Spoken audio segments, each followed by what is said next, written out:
हे गंजचे गंज शेणी हे सगळं गंज आहे इथून तिथून तिकडं तिकडं तिकडं पुरी मक्काचे डोकं चालायना काय करा म्हणून त्याच्या पुढं। नमस्कार, मी संतोष साबळे, आपण पाहत आहात लेट्सअप।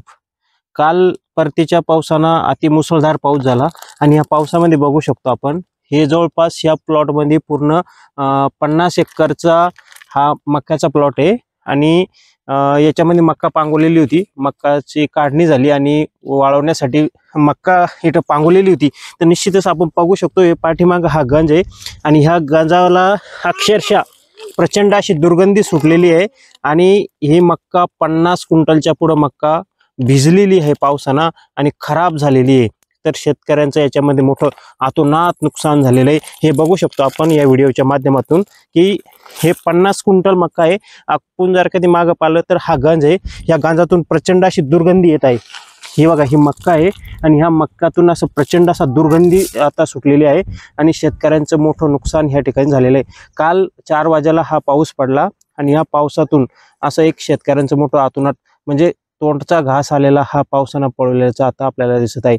आता वेळेस आता सरकार याच्यावर मदत करतं नाही करतं हे अनुत्तरितच आहे, पण शेतकऱ्यांचं या वेळेस तोंडात आलेला घास हिरवलेल्याचं दिसत आहे। काल 12 वाजेपर्यंत जवळपास 200 क्विंटल मक्का वावरात पडेले, पुरं त्याच्या खालून पाणी गेलं, त्यात हे पाणी तुंबलेलं आहे। रातभर बी पाणी चालू आहे, त्याच्या पुढे काय करा म्हणून डोकं चालत नाही, बाहेर काढायला वाहन बी निघत नाही, ते डोकं जोडायचा टाइम येईल आता दुसरा विलाजच नाही काही। पाऊस किती वाजता 12 वाजेपर्यंत चाली, कालच्या आता रात्री बी सर्रात पाणी चालू होता। आता सकाळी पाणी उघडलं म्हणून आम्ही बाहेर आलो, पायावर आलो, ते इटले गेले, बलदी डोकेदुखी झाली, त्याच्या पुढे काहीच नाही करता येऊ राहिलं। ते आता ते वावरतच सजणार आहे, याचा प्रचंड असा वास पण सुटला, वाहनातून बाहेर काढता बी येत नाही, ती काहीच नाही करता येणार।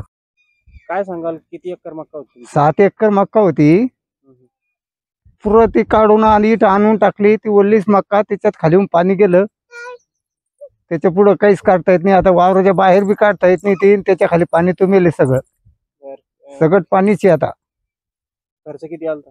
खर्च आता ते 200 क्विंटल आता ते किती आला म्हणजे त्याचे काय 100 बॅग खताची व्हायली, औषध मोडणं सोंगणं, ते आता ते खताचा विचारच नाही। आता ते मुद्दल बी हातात येत नाही, तर खर्च निघणं कसं झाला। मक्का पुरी भिजली का? पुरी पाण्याखाली हे पुरे तपलं तर हेच पडेल, याजूक इथंच याजूक हे काय गाराचे पाणीचे, याच्यात मक्कात पाणी हे पाणी मक्कात हे गंजचे गंज शेणी हे सगळं गंज आहे इथून तिथून तिकडं तिकडं तिकडं पुरी मक्काचे डोकं चालायना काय करा म्हणून त्याच्या पुढं। सरकार काही मदत करेल का? आता त्याला काय माहिती, आता आपल्याला केलं तर आहे, नाही दिलं तर राहिलं, त्याचा काय इलाज आहे, सरकारचा कोण मालक आहे। काल नको ते अतोनात असा अवकाळी पाऊस झाला आणि या पावसामुळं हे जवळपास हे 50 क्विंटलचं मक्काचं खळं आहे हे पूर्ण भिजलेलं आहे आणि आपण याच्यात पाहू शकतो की याच्यातून अशी प्रचंड अशी दुर्गंधी सुटलेली आहे। एकदम इथं उभंही राहता येणार नाही एवढी याच्यातून दुर्गंधी पसरलेली आहे। आणि दुसरीकडे आपण बघितलं तर या मक्का खाली असं पाणी गेलेलं आहे आणि याच्यातून असे कोंब फुटून ही मक्का पूर्ण खराब झालेली आहे। अद्यापही पाणी काढण्याचं काम सुरू आहे। ह्यो गंज आहे, ह्यो पाठीमागं, याच्यात असं इथं उभंही राहता येणार नाही अशी एवढी दुर्गंधी याच्यात पसरलेली आहे। आपण पाहू शकतो या व्हिडिओच्या माध्यमातून, हे बघा हे पाणी आहे आणि याच्यातून शेतकऱ्यांचं असं अतोनात नुकसान झालेलं आहे। निश्चितच काल 4 वाजेपासून हा अवकाळी पावसाला सुरुवात झाली आणि पाऊस इतका पडला की शेतकऱ्यांचा अक्षरशः तोंडी आलेला घास ह्या पावसामुळे हिरून गेलेला आहे आणि मोठं नुकसान शेतकऱ्यांचं झालेलं आहे। पण आता याच्यात एकच आहे की ह्या काढलेला माल, हातातोंडाशी आलेला घास हा पावसामुळे शेतकऱ्यांचा कुठेतरी हिरवलेला आहे।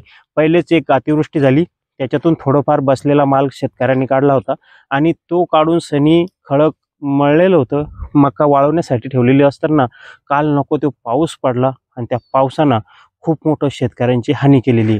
एकंदरीत आपण पाहू शकतो की हे पूर्ण खळं भिजलेले, याच्यामध्ये अशाच शेतकऱ्यांच्या जवळपास इथं 200 क्विंटल मक्का आहे, तर पुऱ्याने खळे करून म्हणजे मक्काची मळणी करून वाळू घालण्यासाठी मक्का इथं ठेवलेली होती। आणि कालच्या पावसामुळं पूर्ण मक्का भिजलेली आहे. तर पहिलेच अतिवृष्टी, त्याच्या सरकारचं अजून अनुदान आलं नाही आणि त्याच्यामध्ये शेतकऱ्यांची दिवाळी ही अंधारात गेली आणि त्याच्यात पहिलेच शेतकरी दुःखात आणि त्याच्यात कालच्या पावसानं आणखीन खूप मोठं संकट हे शेतकऱ्यांवर उडवलंय. पण आता याच्यात एकच प्रश्न अनुत्तरित आहे की या भिजलेल्या मालावर सरकार पंचनामे करणार का आणि पंचनामे करून शेतकऱ्यांना मदत भेटणार का, हे मात्र अनुत्तरित आहे. लेट्सअप मराठीसाठी संतोष साबळे, जालना, भोकरदन.